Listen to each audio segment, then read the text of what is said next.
আমার রাসূল দুনিয়ায় আসার আগে আল্লাহ নবীর বাবা দুনিয়ার থেকে বিদায় হয়ে গেল।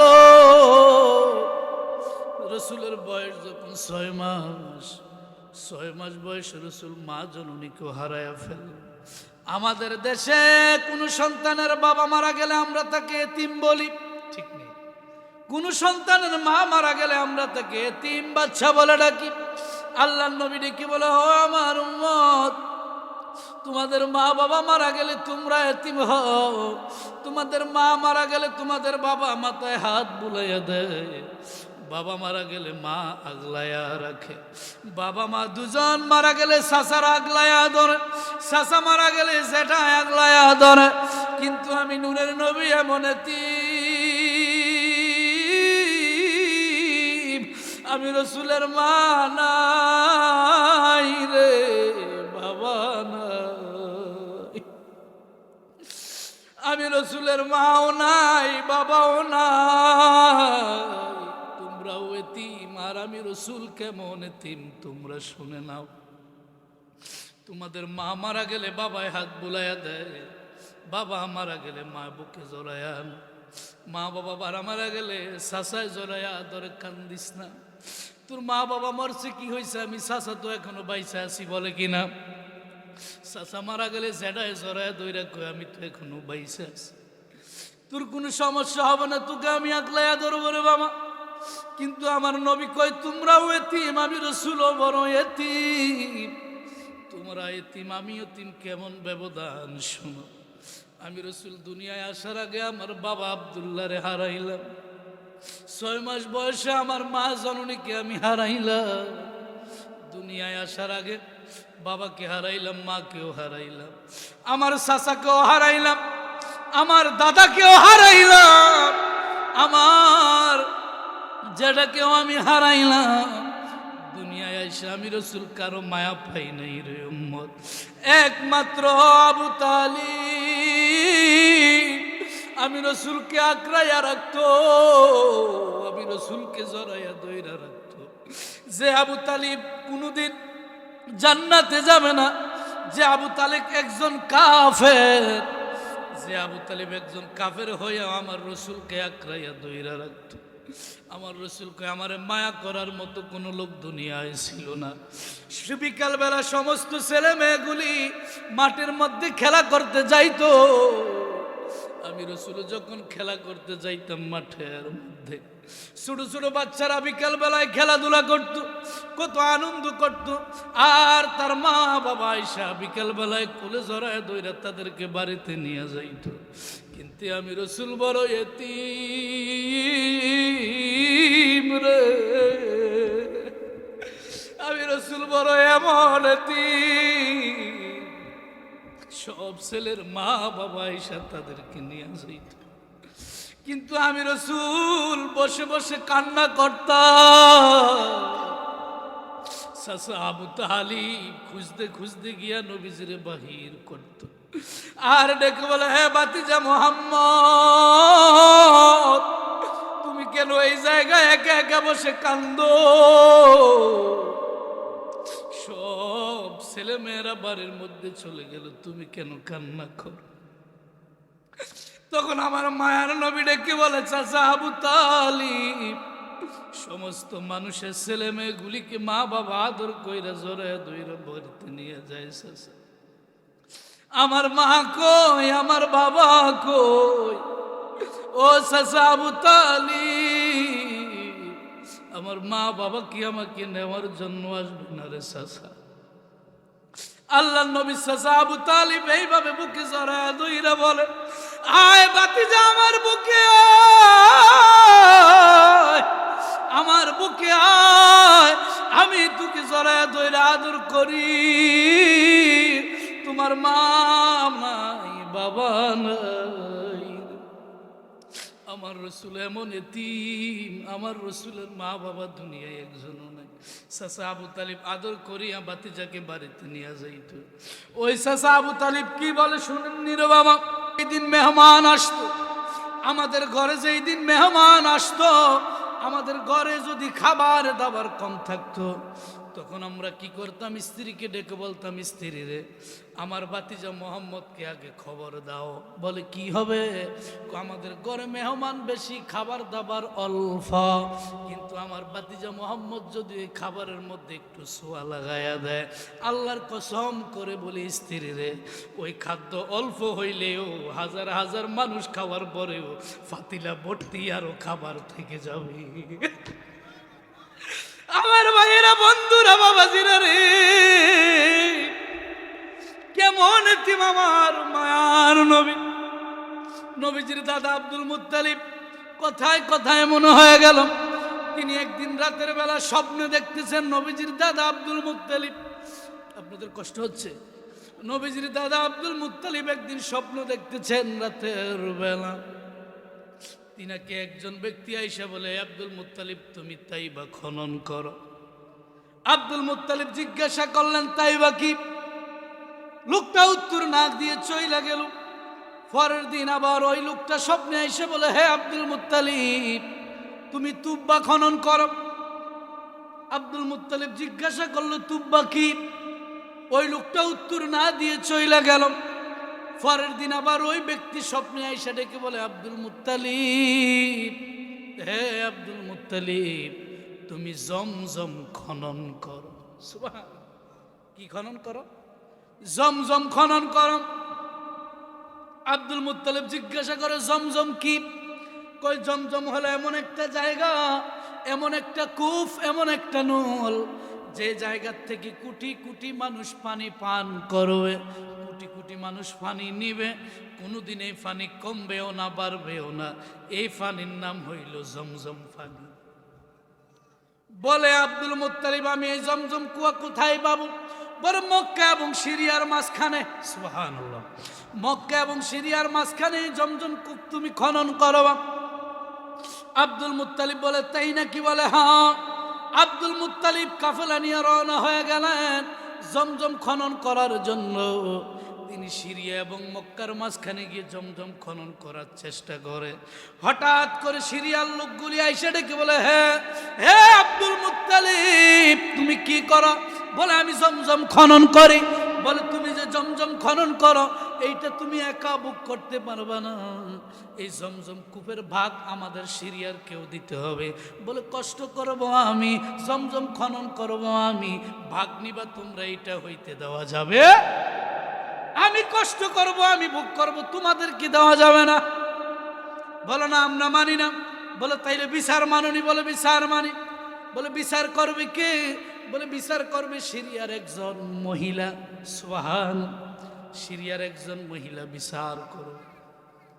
আব্দুল মুত্তালিব তার কাফেলা নিয়ে রওনা হয়ে গেলেন সিরিয়ার বিচারকের দরবার। যাইতে যাইতে আব্দুল মুত্তালিব যে কাফেলার মধ্যে খাবার দাবার ফানি নিয়েছেন, এই ফানি ছিল স্বল্প অল্প ফানি।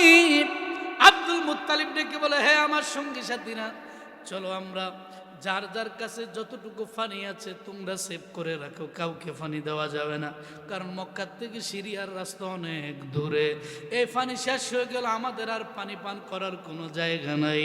আব্দুল মুত্তালিব সিরিয়ার জমিনে রওনা হয়ে গেলেন বিচারের জন্য। তার সঙ্গী সাথীরা যাইতে যাইতে যাইতে যাইতে সামনে যাইতে যাইতে সিরিয়ার মাঝামাঝি দৃষ্টে যার যে সম্বল পানি ছিল সমস্ত পানিগুলি শেষ হয়ে গেল। আব্দুল মুত্তালিব ডেকে বলে, তোমাদের কারোর কাছে পানি আসেনি? বলে আমাদের কাছে আর তো পানি নাই। বলে আমরা তো এখন আর সামনে যাওয়ার কোনো অগ্রগতি নাই, আমরা কিভাবে সামনে যাব? রাস্তায় হয়তো আমরা মারা যাব। আব্দুল মুত্তালিব ডেকে বলে, হে আমার সঙ্গী সাথীরা, তোমাদের কারো কাছে খাদ্যও নাই পানিও নাই, আমরা হাইটা হাইটা কিভাবে যাব? আর যাওয়া হয়তো সম্ভব হবে না। বলে তোমরা কতজন লোক আছো? বলে আমরা 100 জন লোক আছি। বলে 100 জন লোক থাকলে 100টা কবর করো। সুবহানাল্লাহ। 100টা কি করো? কবর করো, খনন করো। একজন ভাই মারা গেলে একজন কবর দিবে, আরো একজন মারা গেলে আরেকজন কবর দিবে, আরো একজন মারা গেলে আরো একজন কবর দিবে। এইভাবে দিতে দিতে শেষ পর্যন্ত যিনি একজন থাকবে তাকে তো মাটি দেওয়ার কেহই নাই, তার একটা ব্যবস্থা আমার মাওলায় কইরা দিবে। আব্দুল মুত্তালিব নবীজির কথা অনুযায়ী তিনি ছিলেন খানে কাবার মুতাওয়াল্লি সরদার। কাবার মানুষ তাকে সম্মান করত, ইজ্জত করত, অনেক মর্যাদা দিত নবীর দাদা আব্দুল মুত্তালিবকে। তখন সমস্ত মানুষগুলি খনন করা শুরু করলো। সব মানুষগুলি খনন করতে করতে করতে করতে আব্দুল মুত্তালিব যে উটের উপরে সওয়ার হয়েছিল, হঠাৎ কইরা দেখে আব্দুল মুত্তালিবের উটের ফাটা নিচের দিকে ডাইবা যাচ্ছে। সুবহানাল্লাহ। উটের পা নিচের দিকে ডাইবা যাচ্ছে। হঠাৎ করে দেখতেছে ডাবা জায়গা থেকে পানি আসতেছে। আব্দুল মুত্তালিব ডেকে বলে, হে আমার সঙ্গী সাথীরা, হে আমার আহলেরা, হে আমার আসহাবেরা, আমি যে উটের উপরে সওয়ার হয়েছি তাকায়া দেখো, উটের পা ডুবে যাচ্ছে, নিচ থেকে পানির ফোয়ারা জারি হচ্ছে। আব্দুল মুত্তালিব ডেকে বলে, সঙ্গী সাথীরা রে, তোমাদের যার যত পানির প্রয়োজন, যার যত পানি লাগবে, যার যত খাদ্যের দরকার, যার যত পানি সরঞ্জাম দরকার, পানি মনের মতো নাও, মনের মতো খাও, মনের মতো পান করো, আর কোনোদিন আমাদের পানির অভাব হবে না। হঠাৎ করে এলহাম হয়ে গেল আব্দুল মুত্তালিব, যেই জায়গার থেকে পানির ফোয়ারা জারি হয়ে গেল, আব্দুল মুত্তালিব এই জায়গায় হইল জমজম কুয়া। এইটাই কি জমজম কুয়া। সৌদি আরবে হাজিরা হজ করতে যায়নি, জমজমের পানি পান করেনি। জমজমের পানি পান করে আল্লাহর নবীকে সাহাবীরা প্রশ্ন করলো, ইয়া রাসূলুল্লাহ, এই যে জমজমের পানি পান করে, এই জমজমের মূল জায়গাটা কোন জায়গা? আল্লাহর নবী কয়, সাহাবীরা রে, জমজমের শেষ জায়গাটা হলো হাউজে কাউসারের সাথে লাগানো। কোন জায়গা? হাউজে কাউসার। এটা বড় দামি পানি। রাসূল বলেন, কেউ যদি এই পানিটা নিয়ত করে পান করে, তারকে আল্লাহ রুগে শেফা হিসেবে দান করেন। তো আব্দুল মুত্তালিব কয়, কি জন্য? আমার বাতিজার ব্যাপারে, আমার নাতির ব্যাপারে আবু তালিব কয়, কিভাবে আমার নাতি আমার বাতিজাকে তোমরা সম্মান করো? আমাদের ঘরে যদি অল্প মেহমান হয়, খাবার যদি অল্প থাকে, মেহমান যদি বেশি হয়, আমাদের এই খাবারের মধ্যে যদি বাতিজা একটু সোয়া লাগাইয়া দেয়, খাবার অল্প থাকলেও বাতিজার সোয়ার বরকতে বরকত আল্লাহ বেশি দিবি। কথা ঠিক কিনা? আবু হুরায়রা রাদিয়াল্লাহু তাআলা, বুখারী মুসলিমের একটা হাদিস রয়েছে, আল্লাহর নবী রাহমাতুল্লিল আলামিন একদিন সাহাবাদেরকে নিয়ে তার রাজ দরবারে বসে আছে, বারগায়ে রিসালাতের দরবারে বসা। হঠাৎ করে একজন সাহাবী কিছু খেজুর হাদিয়া নিয়ে আসছে। সুবহান। কিছু খেজুর হাদিয়া নিয়ে আসছে। আবু হুরায়রাকে রাসূল জিজ্ঞাসা করে, আবু হুরায়রা রে, গয়না দেখো তো থলার মধ্যে খেজুর কয়টা? ওই সাহাবী আবু হুরায়রা গয়না দেখতেছে, খেজুর হইল 21টা। কয়টা খেজুর? কয়টা? 21টা খেজুর। আবু বকর কয়, ইয়া রাসূলুল্লাহ, খেজুর হইল 21টা। আমার নবী কয়, সাহাবী আছো কয়জন? কয়, ইয়া রাসূলুল্লাহ, ও গো মায়ার নবী, সাহাবী তো শত শত সাহাবী আছে। বলে, তাই নাকি? বলে, হ্যাঁ। বলে, খেজুর হইল 21টা, সাহাবী হইল শত শত। আমার রাসূল আবু হুরায়রা কি ডেকে বলে, হ্যাঁ আবু হুরায়রা, আমি রাসূলের হাতে তোমরা খেজুরের পেয়ালাটা দাও। আবু হুরায়রা রাসূলের হাতে খেজুরের পেয়ালা দিলেন। খেজুরের পেয়ালা দেওয়ার পরে আমার রাসূল বিসমিল্লাহ বলে খেজুরের ভিতরে হাত দিলেন। এবার আবু হুরায়রাকে ডেকে বলে, আবু হুরায়রা, এই খেজুরের ভিতরে তুমি হাত দাও, ব্যাগের থলির ভিতরে তুমি হাত মারো। হে আবু হুরায়রা, এক এক মুষ্টি করে সমস্ত সাহাবীদেরকে দিবা, কিন্তু খবরদার সমস্ত সাহাবীকে দেওয়ার আগে থলের দিকে তাকাইবা না। থলের ভিতরে কয়টা খেজুর আছে এইটার দিকে লক্ষ্য করবা না। সমস্ত সাহাবীকে দেওয়ার পরে তুমি লক্ষ্য করবা। আবু হুরায়রা কয়, আল্লাহি বিল্লাহি তাল্লাহি, আল্লাহর কসম করে বলি, এ জগতের ইমানদার মুসলমান, হে রাসূলের সাহাবীরা শোনো, আল্লাহর কসম করে বলি, খেজুর আমি প্রথম গয়না দেখছিলাম 21টা। যেই মাত্র রাসূল একটু হাতের ছোঁয়া লাগায়া দিলেন, রাসূল বলল, আবু হুরায়রা রে, এই খেজুরের ভিতর থেকে মুঠ কইরা আইনা সাহাবীদের কি দিবা? খবরদার তাকাইবা না। আবু হুরায়রা কয় আল্লাহর কসম আমি আবু হুরায়রা এই খেজুর মুঠ কইরাই না, মুষ্টি বইরাই না, একজন সাহাবী করে প্রত্যেকজন শত শত সাহাবীদেরকে দিলাম। সবাইকে দেওয়ার পরে দেখতেছি আল্লাহর কসম করে বলি ওই 21টা খেজুর এখনো ব্যাগের মধ্যে জমা আছে। আল্লাহু আকবার। ইয়া রাসূলুল্লাহ। হযরত মাওলানা মুফতি আলাউদ্দিন আশিকি সাহেব খারাপ লাগে? আবু হুরায়রা কয় ওই 21টা খেজুর এখনো দেখি থলার মধ্যে বাকি আছে। আবু হুরায়রা কয় এ জগতের মানুষেরা ওই খেজুর আমি আবু হুরায়রা 15 বছর লাগায়া খাইলাম। হিসাব করে দেখলাম 26,000 মন আমরা সাহাবীরা খাইছি। রাসূলের হাতের ছোঁয়ার কারণে, রাসূলের হাতের ছোঁয়া, ইশারা, যার আঙ্গুলের ইশারা চন্দ্র দ্বিখণ্ডিত হয়ে যায়, যার আঙ্গুলের ইশারা আকাশের মেঘমালা থেমে যায়, যার হাতের ইশারায় সূর্য আবার উদিত হয়, যার হাতের ইশারায় গাছ বৃক্ষ দৌড়ায় আসে বলে আসসালামু আলাইকা ইয়া রাসূলুল্লাহ। ওই নবীর পক্ষে আমরা আসি না নাই?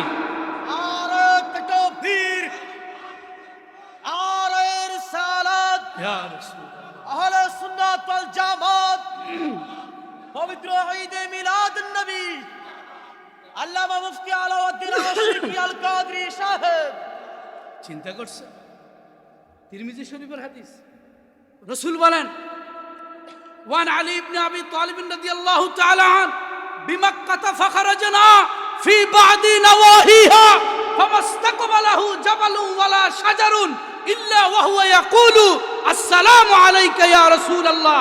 রাসূলের সাহাবী হযরত আলী ইবনে আবি তালিব রাদিয়াল্লাহু তাআলা আন আর নবীজির শ্বশুর জামাই দুইজন মিলে ইসলামের দাওয়াতে বের হইলেন। সুবহানাল্লাহ। কিসের দাওয়াতে? ইসলামের দাওয়াত দিতে তাবলীগে বের হইলেন।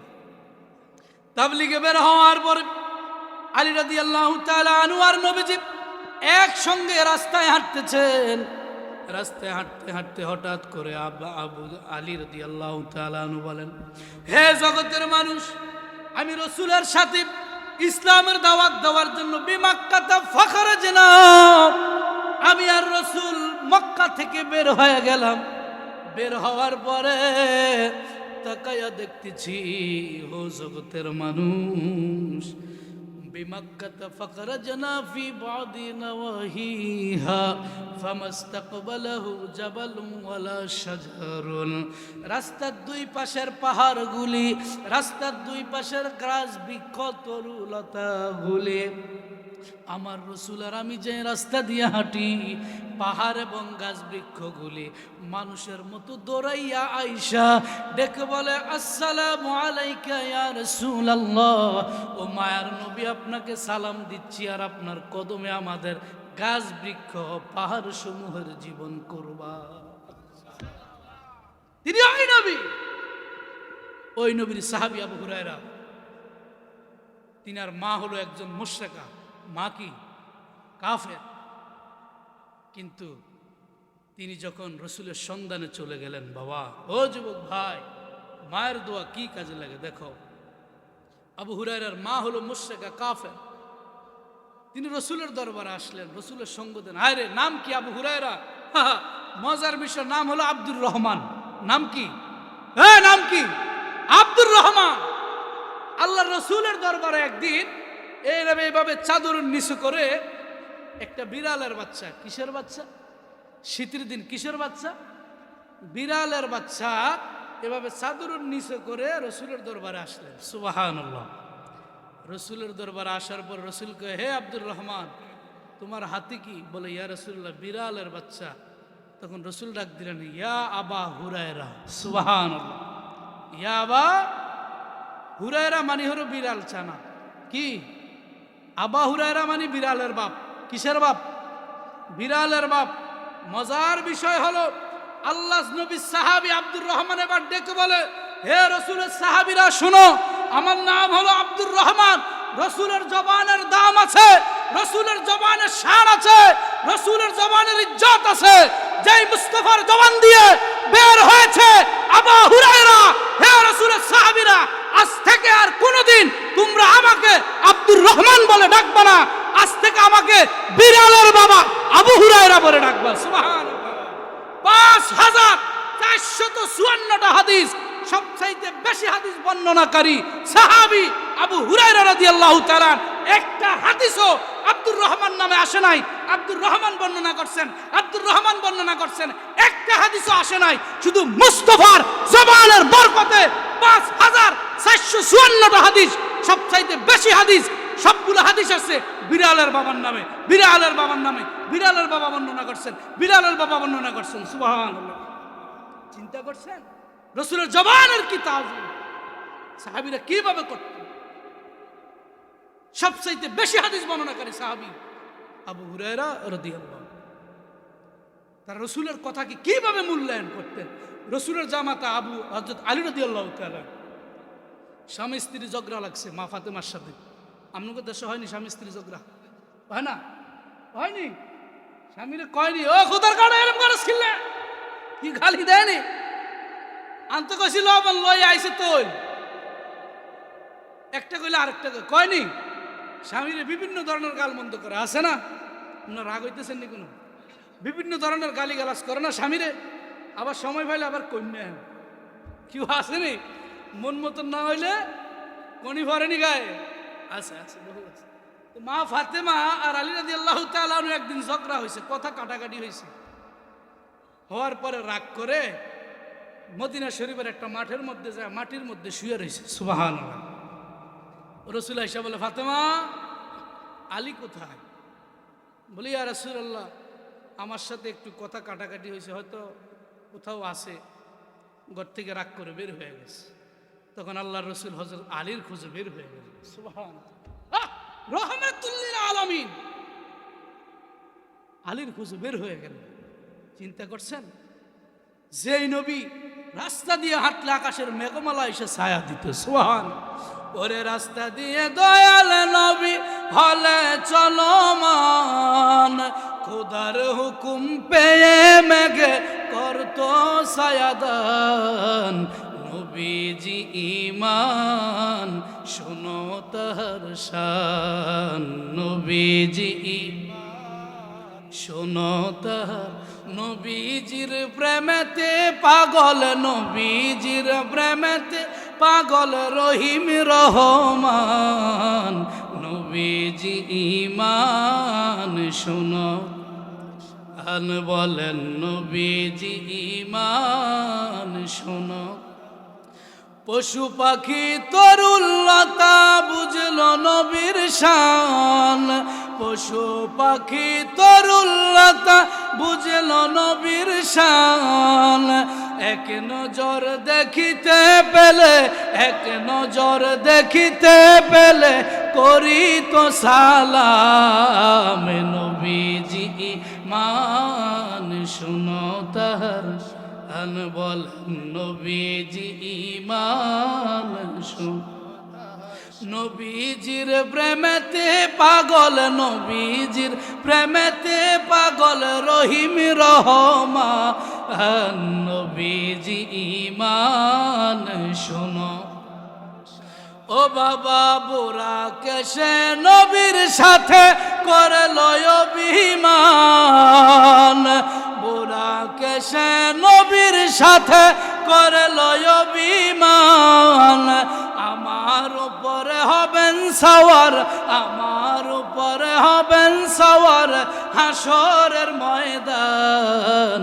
নবীজি ঈমান শোনো শান বলেন, নবীজি শোনো তাহার। নবীজির প্রেমেতে পাগল, নবীজির প্রেমেতে পাগল রহিম রহমান। নবীজি ঈমান শোনো তাহার আনে রাস্তা দিয়ে দয়াল নবী হলে চলমান। খোদার হুকুম পেয়ে মেঘে করতো ছায়াদান। নবীজি ঈমান শোনো তাহার বলেন নবীজি ঈমান শোনো, নবীজির প্রেমেতে পাগল, নবীজির প্রেমেতে পাগল রহিম রহমান, নবীজি ঈমান শোনো। ওই নবীর সাহাবী আলী রাদিয়াল্লাহু তাআলা তার খোঁজে রাসূল ঘর থেকে বের হয়ে গেলেন। মা ফাতেমার সাথে ঝগড়া হয়েছে রে বাবা। আলী রাদিয়াল্লাহু তাআলা ঘর থেকে রাগ করে বের হলেন। কামলিওয়ালা হায়াতুন নবী আলীর খোঁজে ঘর থেকে বের হয়ে গেলেন। যায় দেখতেছে আলী মদিনার একটা মরুভূমির মধ্যে মাটির মধ্যে শুয়ে আছে। কিসের মধ্যে? মাটির মধ্যে শুয়ে আছে আলী। আমার নবী দূর থেকে ডাক দিচ্ছেন, ইয়া আবা তুরাব, সুবহান, ইয়া আবা তুরাব, হে মাটির বাপ, সুবহানাল্লাহ, হে মাটির বাপ। আলী রাদিয়াল্লাহু তাআলা লাফ মেরে দাঁড়িয়ে গেলেন, কিরে মাটির বাপ বলে কে আমাকে ডাক দিয়েছে? হঠাৎ করে দেখেন কামলিওয়ালা নবী পাশেই দাঁড়ানো। আল্লাহর নবীর কদমে দাঁড়ায় কয়, ইয়া রাসূলুল্লাহ, ওগো মায়ার নবী, দয়াল নবী, আপনার কদমে আমি আলীর জীবন কুরবান। ইয়া রাসূলুল্লাহ, হে আবু বকর শুনো, আল্লাহর নবী আজকে আমাকে মাটির বাপ আবু তুরাব বলে ডাক দিয়েছেন। আমার নাম কিন্তু আলী ইবনে আবি তালিব। আল্লাহর কসম করে বলি আবু বকর, ও রাসূলের সাহাবী ওমর উসমান, আজকে যে জবান দিয়ে আমি আলীকে আবু তুরাব মাটির বাপ বলে ডাক দিয়েছে আমার নবী, আজকে থেকে আর কোনোদিন আমাকে হাসান হুসাইনের বাবা ডাকবা না, আর কোনোদিন শেরে খোদা ডাকবা না, আর কোনোদিন আমাকে রাসূলের জামাই বলে ডাকবা না, আর কোনোদিন আসাদুল্লাহিল গালিব বলে ডাকবা না, আর কোনোদিন আমাকে তোমরা না মদিনাতুল ইলমে ওয়া আলিয়ুন বাবুহা বলে ডাকবা না। বলে কি বলে ডাকবা? বলে যে মুস্তাফার জবান দিয়ে বের হয়েছে আবু তুরাব, যেই নবীর জবান দিয়ে মাটির বাপ বের হয়েছে, ওই জবান দিয়ে আজকে আর অন্য কোনো কথা নয়, আমার সব নাম বাতলায়া আজকের থেকে তোমরা আমাকে মাটির বাপ বলে ডাকবা। রসুলের জবানকে তারা কিভাবে সম্মান করত, আজকে ওই রসুলের জবানের হাদিসগুলো আমরা মানি, ঠিক কিনা? আল্লাহ রসুল বলেন, মান সাল্লাল ইশাই ফি জামাতিন ফাকান্নামা কামা নিসফাল লাইল ওয়া মান সাল্লাস সুবহ ফাকান্নামা ফি জামাতিন সাল্লাল লাইলা কুল্লাহু। আমার রসুল বলে, উম্মত, ও আমার আকানিয়া নাসিরপুরের উম্মত, কোন ব্যক্তি যদি এশারের নামাজ জামাতে আদায় করে, কোন নামাজ? এশার নামাজ যদি কোনো উম্মত, কোনো বান্দা জামাতে আদায় করলো, তাইলে সে যেন অর্ধ রাত ইবাদত করলো। এশার নামাজ জামাতে আদায় করলে অর্ধ রাত ইবাদত হয়ে যায়। এরপর রাসূল বলেন, যে ব্যক্তি এশার নামাজ জামাতে পড়লো, আমাল লাইলা সাল্লাস সুবহ, আবার ওই ব্যক্তি যদি সকালে ফজরের নামাজ ফাকান্নামা ফি জামাতি ফাকান্নাম, ওই ব্যক্তি যদি আবার ফজরের নামাজ জামাতে আদায় করে, আল্লাহর নবী বলতেছেন, তাইলে সে যেন সারা রাত ভর ইবাদতে কাটাইয়া দিল। অনেকে আসছি আমরা এশাও পড়ি, আছে না, আছে না, এশাও পড়ি না, ওরে জীবন গুনায় গুনায় গেল রে, বলেন ওরে জীবন গুনায় গুনায় গেল, সংসার সংসার কইরা ভবে গো, করলাম না বন্দেগি, ও ভাই কিভাবে কাটা আইবি মনরে কবরের জিন্দিগি রে, ওরে জীবন গুনায় গুনায় কন্যা, ওরে জীবন গুনায় গুনায় বাবা ফজর গেল ঘুমের ঘরে রে, জোহর গেল কাজে,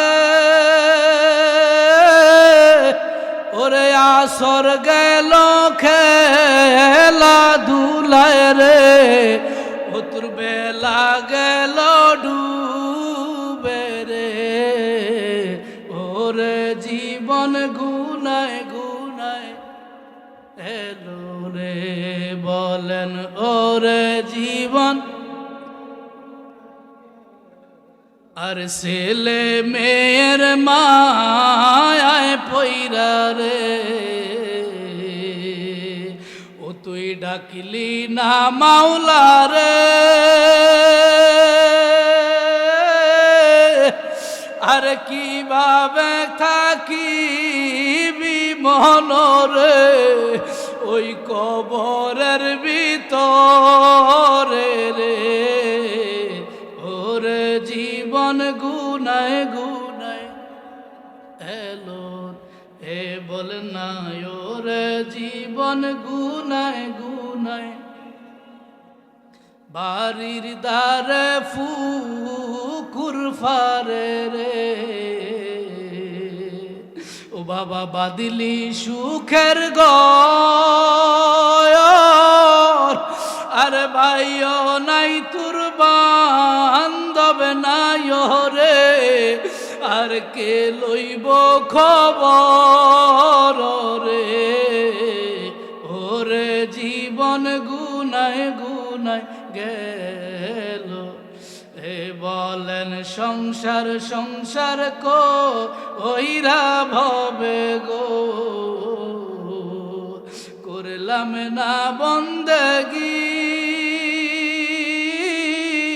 কিভাবে কাটাইবি মনরে, কবরের জিন্দেগি রে, ওরে জীবন গুনায় গুনায় রে, বলেন ওরে জীবন গুনায় গুনায়। আমার ভাইরা বন্ধুরা বাবা, এখনো সময় আছে জীবনটাকে সুন্দরভাবে সাজান বাবা, এখনো সময় আছে, আল্লাহ আল্লাহ রসুলের কথাগুলি মানেন। ও যুবক ভাই, কোন ব্যক্তি তোমাকে বাধা দিচ্ছে, কে তোমাকে মসজিদে যাওয়ার জন্য নিষেধ করতেছে, এখনো সময় আছে, আল্লাহ নবীর কথাগুলি মানো। পৃথিবীর জমিনে এমন একজন ব্যক্তি শুধু আল্লাহ নবী, যাকে নিয়ে সারা পৃথিবীর মানুষ গবেষণা করে, যাকে নিয়ে সারা পৃথিবীর মানুষ চর্চা করে। ওই নবীর সম্মান মর্যাদা কেমন, ওই নবীর সম্মান আমার আল্লাহর দরবারে বড় মহান, ঠিক কিনা? ওই রাসূলের শান কেমন দেখেন বাবা, কুরআনুল কারীমে 26 পারা সূরাতুল হুজরাতের 2 নম্বর আয়াত আল্লাহ বলেন, ইয়া আইয়ুহাল্লাযীনা আমানু লা তারফাউ আসওয়াতাকুম ফাওকা সাওতিন নাবিয়্যি ওয়ালা তাজহারু লাহু বিল কওলি কাজহরি বাযিকুম লিবাদিন আন তাহাবাতু আমালুকুম ওয়া আনতুম লা তাশউরুন। সুবহান, খারাপ লাগে? আল্লাহ রাব্বুল আলামিনের এই কুরআনুল কারীমের সূরা হুজরাতের 2 নম্বর আয়াতের ব্যাপারে আল্লাহ পাক রব্বুল আলামিন ঈমানদারকে ডাক দিচ্ছেন, ও দুনিয়ার ঈমানদাররা শুনো, ইয়া আইয়ুহাল্লাযীনা আমানু লা তারফাউ আসওয়াতাকুম, রাসূলের শানটা বোঝানোর জন্য আপনাদেরকে এই কথাটা বলছে।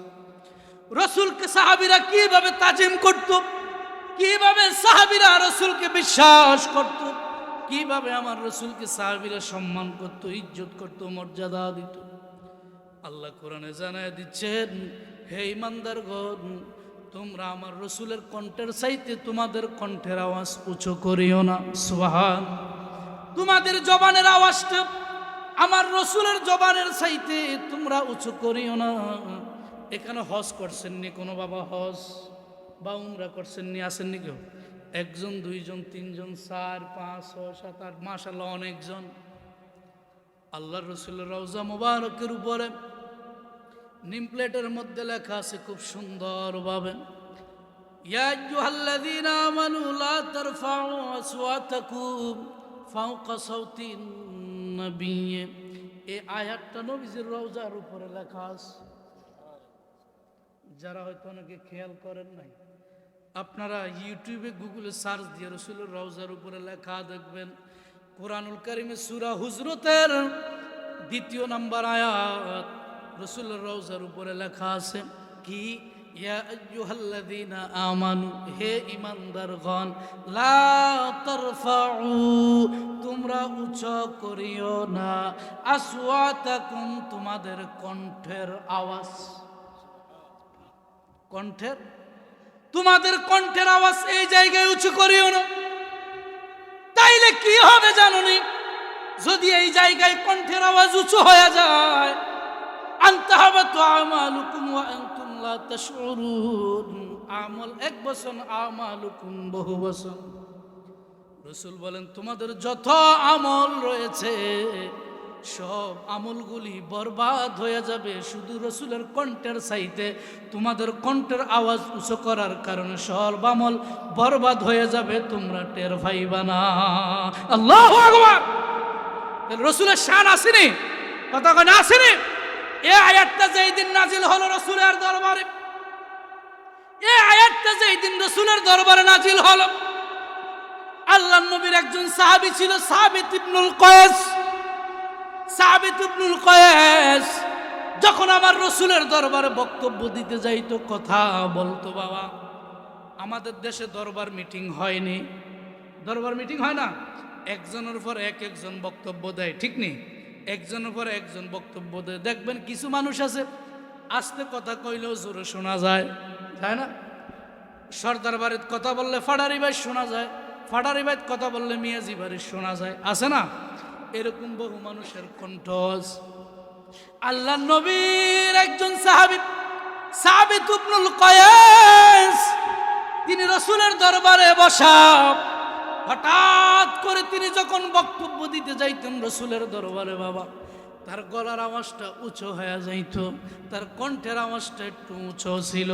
তার কণ্ঠের আওয়াজ উঁচু দেখিয়া আল্লাহ রাব্বুল আলামিন জিবরাইলকে দিয়ে আয়াত পাঠাইলেন কি, ইয়া আইয়ুহাল্লাযীনা আমানু লা তারফাউ আসওয়াতাকুম ফাওকা সাউতিন নবী, হে দুনিয়ার ঈমানদাররা, হে দুনিয়ার মুমিন মুমিনাতরা, হে মুসলিমিন মুসলিমাতরা, তোমাদের কণ্ঠের আওয়াজ আমার রাসূলের চাইতে যাতে আওয়াজ বেশি না হয়, তাইলে আনতাহাবাতু আমালুকুম ওয়া আনতুম লা তাশউরুন, সকল আমল বরবাদ হয়ে যাইব, তোমরা টের পাইবা না। যখন আয়াত নাজিল হয়ে গেল, সাবিত ইবনুল কয়েস টেনশনে পড়ে গেলেন।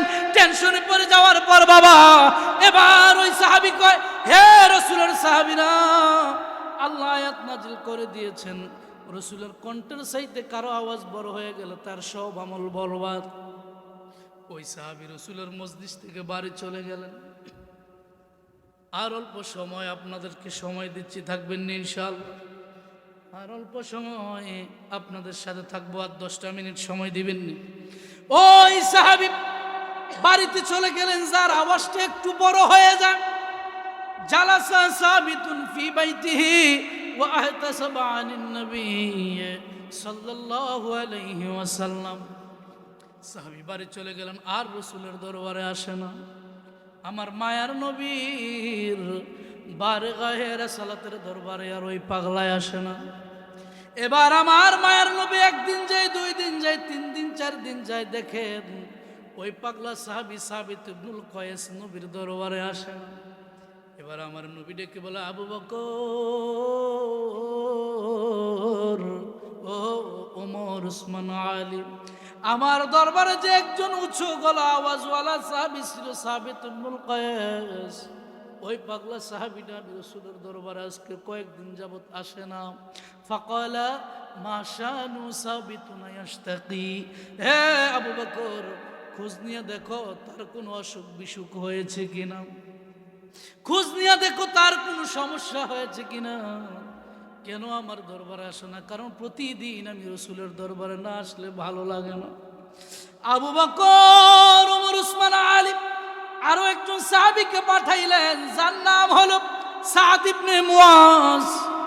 সাদ ইবনে মুয়াজ দৌড়াইয়া গেলেন। ফাতাহু সাদুল নবী সাল্লাল্লাহু আলাইহি ওয়াসাল্লাম, দৌড়াই ওই সাহাবীর বাড়ি গেলেন, যায় বলে সাহাবী, এ সাবিত ইবনুল কয়েস, আজকে 1000 বছর, কত বছর হয়ে গেল আমরা রসুলের দরবারে থাকি, কোনোদিন রসুল আমার কথা আলোচনা করে না, কোনোদিন আবু বকর সাহাবীর কথা রসুল আলোচনা করে না, কোনোদিন উমরের কথা রসুল বলে না, কোনোদিন উসমান আলীর কথা বলে না। তোমার ভাগ্য বড়ই ভালো রে সাদ, তোমার কথা রসুল বারে গায়ের সালাতে আলোচনা করেছে। কেন তুমি রসুলের দরবারে যাও না? কি সমস্যা? আজকে কয়েকদিন হয়ে গেল তুমি নবীর দরবারে যাও না, কারণ কি রে সাহাবী? তখন ওই সাহাবী কি কয় জানেননি? কয় ওয়া আহতাসাব আনিন নবী সাল্লাল্লাহু আলাইহি ওয়াসাল্লাম, তোমরা যখন রসুলের দরবারে উপস্থিত ছিলা, আমিও রসুলের দরবারে উপস্থিত ছিলাম। আমি যখন রসুলের দরবারে বক্তব্য পেশ করতে যাই, আমাদের কণ্ঠের আওয়াজ, আমার কণ্ঠের আওয়াজ রসুলের কণ্ঠের চাইতে উঁচু হয়ে যায়, রসুলের কণ্ঠের চাইতে আমার গলার আওয়াজটা একটু বেশি হয়। আল্লাহ বলছেন রসুলের কণ্ঠের চাইতে কারো আওয়াজ উঁচু হইলে সব আমল শেষ, সব আমল। হ্যাঁ সাহাবী, তোমরা তো জানো, ওয়ালাকাদ আলিমতুম, তোমরা তো জানো, ইন্নী ইরফাইকুম মিন সাওতা, তোমরা তো জানো আমার কণ্ঠের আওয়াজটা একটু উঁচু, আমার কণ্ঠের আওয়াজটা একটু বড়। হে রসুলের সাহাবী, আমি আর রসুলের দরবারে যাব না, আমি আর নবীর দরবারে যাব না। বলে কেন? বলে আবার যদি যাই, আবার বক্তব্য দিলে আমল বরবাদ। আমি এত জীবনে যা আমল করেছি রে সাহাবী, আমার সব আমলগুলি শেষ হয়ে গিয়েছে, আমার সব আমলগুলি বরবাদ হয়ে গিয়েছে। যাও রসুলকে গিয়ে জানাইয়া দাও, বাল হুয়া ফাআনা মিন আহলিন নার, আমি একজন জাহান্নামী, আমি একজন, কারণ আমার সব আমল তো শেষ হয়ে গেছে। আল্লাহর ঘোষণা অনুযায়ী আল্লাহ বলছেন, আনতাহাবাতু আমালুকুম ওয়া আনতুম লা তাশউরুন, রসুলের কণ্ঠের চাইতে কারো কণ্ঠ যদি উঁচু হয়ে যায়, সব আমল বরবাদ, সে টেরও পাইবেন। তো আমার আওয়াজ তো বড় হয়ে গেছে, আমার সব আমল বরবাদ হয়ে গিয়েছে। এই জন্য ফাআনা মিন আহলিন নার, আমি নিজেকে নিজের ঘোষণা দিলাম আমি একজন জাহান্নামী, আমি আর রসুলের দরবারে যাব না। ফাআতা আলী সাআদিন নবী সাল্লাল্লাহু আলাইহি ওয়াসাল্লাম, যে সাহাবীকে পাঠাইছে ওই সাহাবী আবার দৌড়ে আসছে, ইয়া রাসূলুল্লাহ, ও মায়ার নবীজি, ও দয়াল নবী গো, আপনার সাহাবী পাগলা সাবিত ইবনুল কয়েস আর আপনার রসুলের দরবারে আসবে না। বলে কেন? বলে আল্লাহ আয়াত নাজিল করছে, কারো কণ্ঠের আওয়াজ উঁচু হয়ে গেলে সব আমল বরবাদ। ও নবী গো, সে তো নিজেকে নিজে জাহান্নামী ঘোষণা দিয়ে দিয়েছে, ফানা মিন আহলিন নার বলে ফেলছে। এবার আমার মায়ার নবী কয়, সাহাবী রে,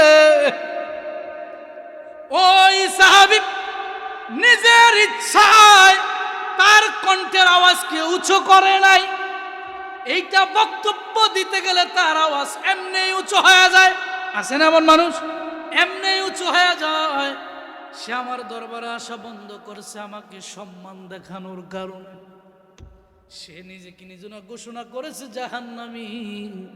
যাও আবার গিয়ে জানায়া দাও, আমি রহমাতুল লিল আলামিন, তো 8খানা জান্নাতের মালিক, আমি মায়ার নবী, তার ব্যাপারে আবার সিদ্ধান্ত নিলাম।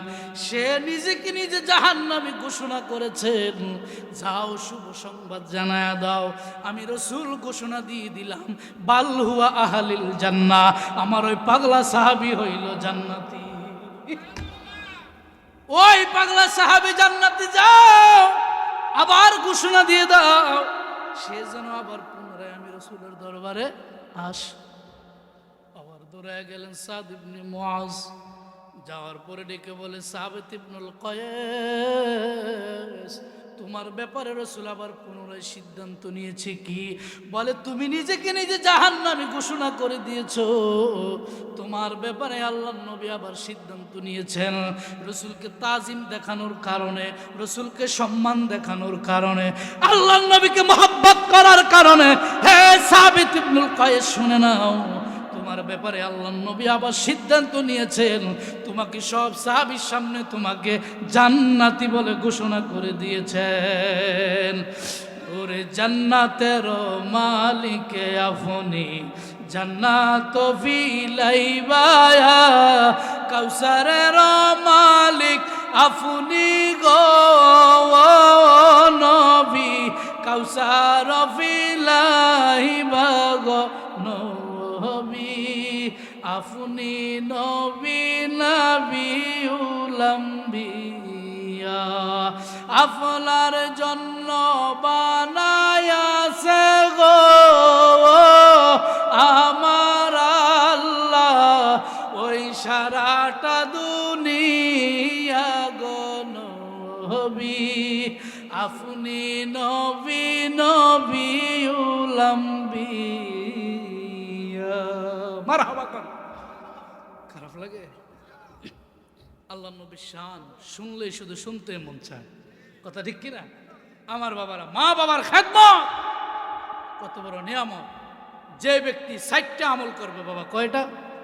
জান্নাতে যাওয়ার জন্য 60টি আমল যথেষ্ট। জোরে বলেন কয়টি?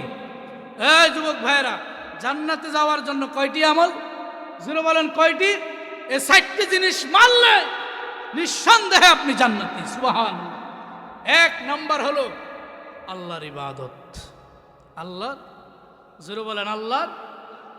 2 নম্বরে হলো দয়াল নবীর মহব্বত, দয়াল নবীর মহব্বত। 3 নম্বরে হলো মা বাবার খেদমত, মা বাবার খেদমত। 4 নম্বরে হলো ওলি আল্লাহ সহবত। সুবহানাল্লাহ। এই কয়টা জিনিস? এই 60টা জিনিস যার মধ্যে থাকবে সে জান্নাতে যাবে। এই আমলগুলি যদি সে ঠিক মতো করতে পারে তাইলে সে কি?